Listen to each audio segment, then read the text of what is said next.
हे बोकडं 8 महिन्याचे आहेत. मी 1 महिन्याची विकत आणली होती आणि आणल्यापासून यांनी मिल्क चार्जर दिलं. चार्जरवर बघा यांची आता तुम्हाला ग्रोथ कशी दिसते.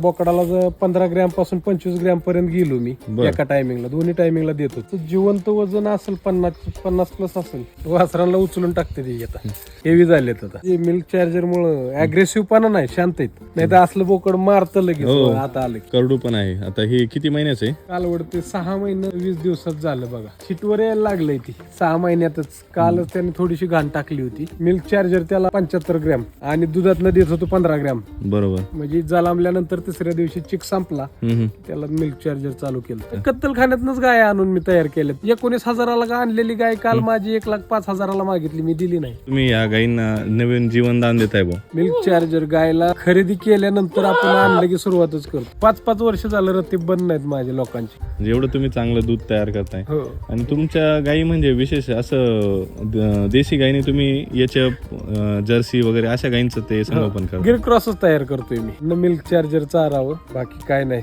त्यांचा अनुभव त्यांनाच येईल. फक्त लगेच नाही, थोडं संयम पण ठेवावा लागेल. संयम ठेवावा लागेल.